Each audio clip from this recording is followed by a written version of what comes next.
السلام علیکم ورحمۃ اللہ وبرکاتہ۔ سورۃ آل عمران آیت نمبر 149۔ اعوذ باللہ السمیع العلیم من الشیطان الرجیم من حمزہ ونفخہ ونفثہ۔ یا ایھا الذین آمنوا ان تطیعوا الذین کفروا یردوکم علی اعقابکم فتنقلبوا خاسرین۔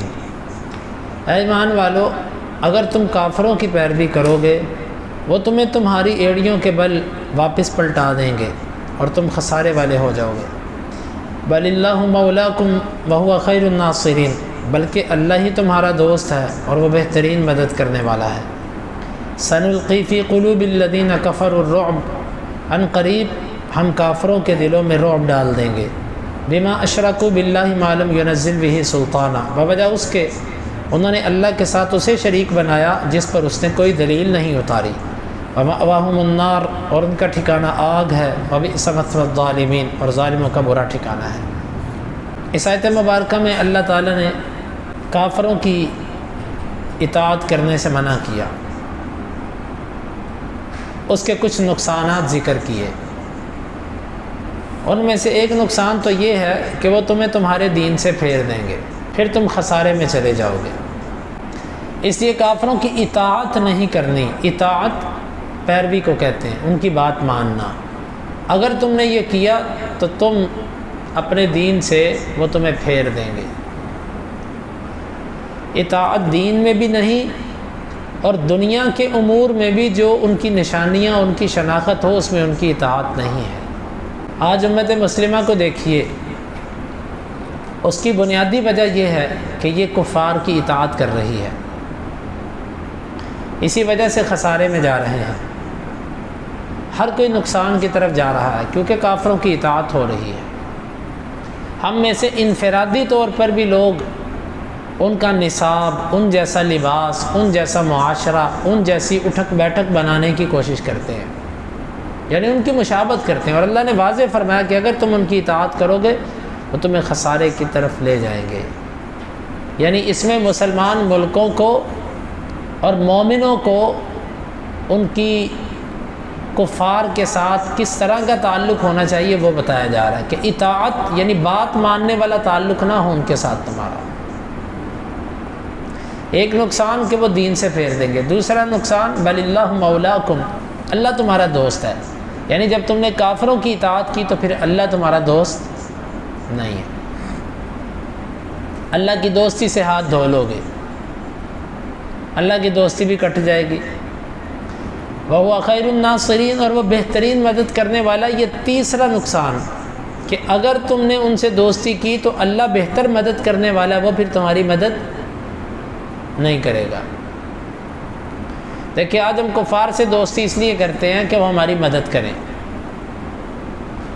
ان سے دوستی اس لیے کرتے ہیں کہ وہ ہمیں جو ہے وہ ہمارے دوست بن جائیں۔ اللہ کہتا ہے تم انہیں دوست بناتے ہو، پھر میری دوستی تم سے ختم۔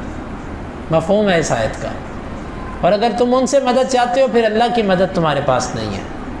اب دیکھیں ہمیں بہترین مدد لینی ہے کہ کفار کی مدد لینی ہے، کیونکہ اللہ نے فرمایا میں بہترین مدد کرنے والا ہوں۔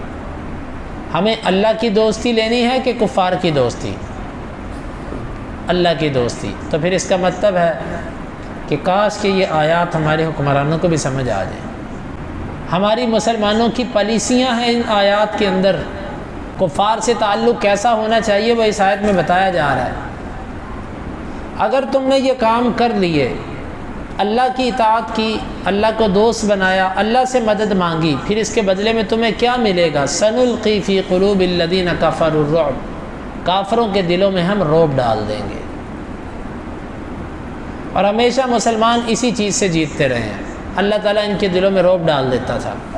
جس طرح کہ احد کے موقع پر جب ابو سفیان اپنے لشکر کو لے کر واپس گئے تو راستے میں خیال آیا کہ یار ہم تو کیا اس لیے نکلے تھے کہ مسلمانوں کو ختم کر کے آنا ہے، تو ہم نے تو ان کے 70 بندے مارے، قیدی بھی کوئی نہیں ہوا۔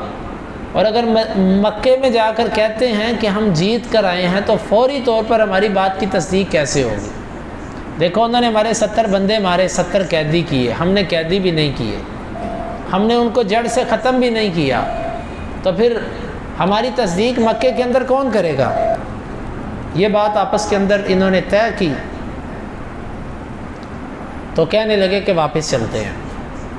چنانچہ اس نے ارادہ بنا لیا اور یہ لشکر کو واپس لے کے چل پڑے۔ ایک حد تک یہ واپس آیا مسلمانوں کے پیچھے تو اللہ تعالیٰ نے اس کے دل میں رعب ڈال دیا۔ پھر راستے کے اندر کہتا ہے کہ یار پھر اگلے سال آئیں گے، اس سال رہنے دیتے ہیں، واپس چلا گیا۔ یہ رعب کس نے ڈالا تھا؟ اللہ تعالیٰ نے۔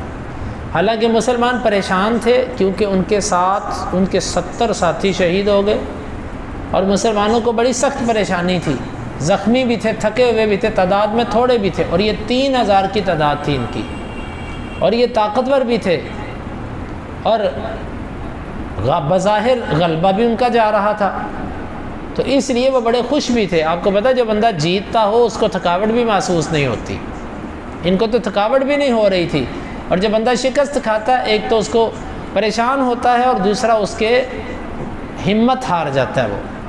اگرچہ یہ کیفیت صحابہ کرام کی تو نہیں تھی لیکن اس کے کچھ نہ کچھ اثرات ضرور تھے۔ اللہ تعالیٰ نے دلوں میں رعب ڈال دیا، اور حدیث کے اندر بھی آتا ہے، آپ نے فرمایا نصرت بالرعب، میں رعب کے ساتھ مدد کیا گیا ہوں، میں 1 مہینے کی مسافت پہ ہوتا ہوں، اللہ دشمن پہ میرا رعب ڈال دیتا ہے۔ اس سے معلوم ہوتا ہے کہ مسلمانوں کی اصل کامیابیاں اللہ کی اطاعت کرنے میں ہیں، جس کے بدلے میں اللہ کافروں پر رعب ڈال دیتا ہے، اور اگر ہم اللہ کی اطاعت کو چھوڑ دیں تو رعب ختم ہو جائے گا۔ جتنے مرضی دنیاوی وسائل اکٹھے کر لیں، کافروں پر رعب ختم۔ آج یہی ہوا ہے ہمارے ساتھ، ان پر ہمارا رعب ختم ہو گیا۔ اچھا، یہ رعب اللہ ان کے دلوں میں کیوں ڈالتا ہے؟ بما اشرکوا باللہ، اس وجہ سے کہ انہوں نے اللہ کے ساتھ کسی کو شریک بنایا۔ اس سے معلوم ہوتا ہے جو شرک کرتا ہے اس کے دل میں رعب آ جاتا ہے، اور یہاں سے ایک قانون نکلتا ہے کہ ہر گناہ گار اس کے دل میں ایک ہیبت اور رعب ہوتا ہے، اور جو بے گناہ اور پاک انسان ہوتا ہے اس کو کسی قسم کا خوف نہیں ہوتا۔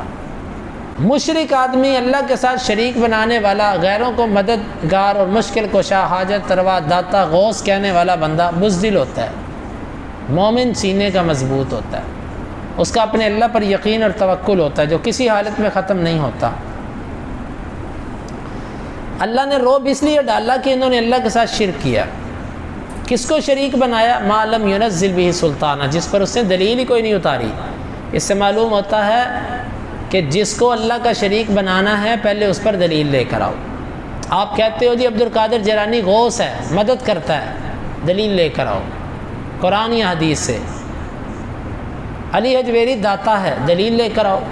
اللہ فرماتا ہے کہ انہوں نے دلیل کے بغیر اللہ کے ساتھ کسی کو شریک بنا لیا۔ یہ تو کن کا کام تھا؟ یہ تو مسلمانوں کا کام ہی نہیں تھا۔ گویا کہ قاعدہ اور قانون یہ ٹھہرا کہ جو اللہ کے ساتھ شریک بنائے، کسی کو کہے جی نہیں جی اس کو اللہ نے عطا کر رکھا ہے، دلیل دو، جی اللہ نے ان کو اختیارات دی ہیں، دلیل دو، کس نے کہا تمہیں؟ جب آپ دلیل کا لفظ پکڑ لیں گے تو مشرک اس کے جواب میں آپ کو یہ کہے گا کہ تم وہابی ہو۔ تو یہ اللہ نے ہمیں ایک اصول سمجھا دیا کہ جس کو بھی یہ لوگ اللہ کے ساتھ شریک بنائیں اس سے بس دلیل مانگو، دلیل۔ بما لم ينزل به سلطانہ، اللہ نے دلیل اتاری نہیں اور تم نے شریک بنا لیا اس کو۔ ومأواکم النار، اور تمہارا ٹھکانہ آگ ہے، وبئس مثوى الظالمین، اور ظالموں کا ٹھکانہ برا ہے۔ ان 3 آیات میں اللہ تعالیٰ نے ایمان والوں کو 3 چیزوں کا حکم دیا۔ ایک، کافروں کی اطاعت نہیں کرنی، دوسرے نمبر پہ اللہ کو مددگار بنانا ہے، تیسرے نمبر پہ اللہ سے مدد مانگنی ہے۔ اور تیسری آیت کے اندر اللہ نے فرمایا کہ اللہ نے کافروں کے دلوں میں تمہارا رعب ڈال دینا ہے۔ کیوں ڈالنا ہے؟ کیونکہ وہ شرک کرتے ہیں۔ کس کو شریک بناتے ہیں؟ جس پر اللہ نے دلیل ہی کوئی نہیں اتاری۔ یعنی کوئی دلیل ہو تو پھر تو ٹھیک ہے، جب دلیل نہیں تو شرک کیوں؟ گویا کہ گناہ انسان کے دل میں رعب لے آتے ہیں، گناہ گار انسان ڈرتا ہے، اور مومن آدمی گناہوں سے بچنے والا وہ جرأت مند ہوتا ہے، دلیر ہوتا ہے۔ اللہ رب العالمین سے دعا ہے اللہ تعالیٰ ان آیات کو سمجھنے کی اور عمل کی توفیق عطا فرمائے۔